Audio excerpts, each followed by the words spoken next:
Hello everyone. तो आज हम पढ़ेंगे हैज़, हैव और हैड। हैज़, हैव और हैड इनको डिस्कस करेंगे हम। अब इनका मतलब होता है तीनों का किसी चीज़ का हमारे पास होना, पास होना या फिर रखना। पास होना या पास रखना, पास होना या पास रखना, ऐसे समझ सकते हैं इसको। लेकिन ये दोनों यूज होंगे किसके लिए? प्रेजेंट के लिए, प्रेजेंट, और ये होगा पास्ट के लिए, ये पास्ट में यूज होगा। ठीक, ये has with singular subject, with singular subject, और हैव होगा with plural subject, with plural subject, ये ऐसे यूज होगा। और ये जो यूज होगा ये होगा with all subject, with all subject, ये ऐसे यूज होगा। इनका यूज देखते हैं कैसे होता है। जैसे मैंने बोला उसके पास एक घड़ी है। अभी ये बात प्रेजेंट की कर रहा है। अब जब प्रेजेंट के लिए वो चीज उसके पास है, पास होने का मतलब ये नहीं होता कि वो किसी में पास हो गया। पास होने का मतलब है कि उसके पास कोई चीज है, जैसे उसके पास एक घड़ी है, तो यहाँ उसके लिए यूज करेंगे ही। अब सी भी लिखते हैं, नहीं पता है, लड़की भी हो सकती है, तो ही ऐसी कुछ भी यूज करते हैं। तो ही, अब ये हैज आएगा, हैज के बाद क्योंकि सिंगुलर है और सिंगुलर साथ क्या लगेगा? हैज लगेगा। ही हैज अ वॉच, ये ऐसे होगा। ठीक है, नेक्स्ट देखिएगा, उनके पास घर नहीं है। ऐसे, सॉरी, उनके पास घर नहीं है, तो उनके लिए लगेगा दे। अब ये प्लूरल हो गया तो आएगा हैव। दे हैव नॉट है तो not, they have not house, they have not home या हाउस। ठीक है, दे हैव नॉट हाउस। आगे देखिएगा, क्या राम के पास एक कलम नहीं है। क्या राम के पास एक कलम नहीं है? क्वेश्चन मार्क है, तो इसको ऐसे बनाएंगे, has Ram not a pen. अभी ऐसे क्यों बनाया? देखिए वैसे क्योंकि क्या आया, तो इसके लिए हेल्पिंग वर्ब आते हैं, हेल्पिंग दो ही यूज होती है इसमें। अब इस सेंटेंस को अलग तरह से बनता है, अलग तरह से मतलब कि does Ram not have a pen, ये ऐसे भी बनता है, उसको बाद में डिस्कस करेंगे कैसे बनता है।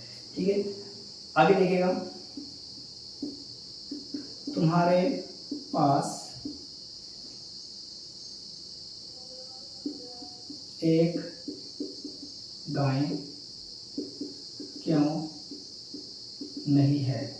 अब क्वेश्चन आ गया तो उसका मतलब क्यों आ गया। अभी क्यों क्या है? इंट्रोगेटिव वर्ड है, इसको पहले लिखना पड़ेगा। तो हमने लिखा पहले वाई, अब हेल्पिंग वर्ब आएगी। अब तुम्हारे मतलब यू है, और यू हमेशा प्लूरल होता है, तो हैव आएगा।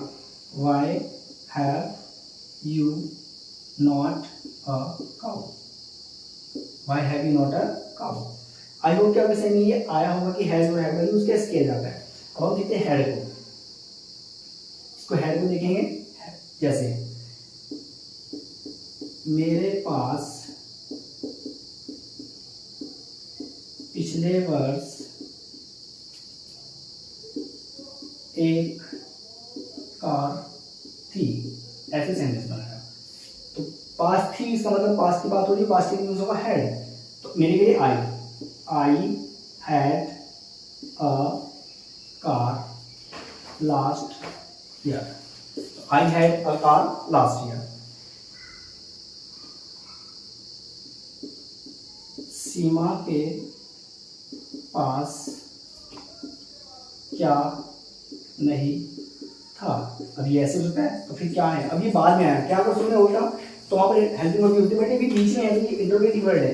क्या मतलब? व्हाट। तो व्हाट हैड, इस सेंटेंस को पास्ट में ऐसे भी बनाते हैं, what did Sita, sorry Seema, what did Seema not have, ये ऐसे यूज होता है कि सीमा के पास क्या नहीं था, तो what did Seema not have. कभी कभी इसको ऐसे लिखते हैं, व्हाट हैड सीमा नॉट, ठीक है। व्हाट हैड सीमा नॉट, फिर हैव लगाना पड़ेगा उसके लिए पास होने के लिए अलग से, उसको ऐसे लिखा जाता है, ये सेंटेंस ऐसे बनाया जाता है, what did Seema not have. But ये थोड़ा सा ना अलग सेंटेंस होता है, इसलिए मैंने लिखा है कि थोड़ा अलग सेंटेंस होता है ताकि आपको समझ में आ जाए कि इसका यूज इसमें नहीं होता है। आई होप कि क्लियर हो रहा है। जैसे बच्चों के पास खिलौने क्यों नहीं थे, ये ऐसे होगा। इंटरोगेटिव है तो फिर ये आ जाएगा, वाई हैड चिल्ड्रन, बच्चे ज़्यादा हैं तो चिल्ड्रन होगा, why had helping verb I, ये इंटरोगेटिव है हेल्पिंग वर्ब, फिर उसके बाद सब्जेक्ट, सब्जेक्ट कौन है चिल्ड्रन, तो why had children not toys, ये ऐसे हेड का यूज होता है। आई होप कि ये कॉन्सेप्ट भी आपका पूरा क्लियर हो चुका है। इसके बाद से फिर हम शुरू करेंगे टेंस, यानी टेंस की जो भी फॉर्म्स है जो हमने डिस्कस की थी पहले भी, उनको हम शुरू करेंगे फिर।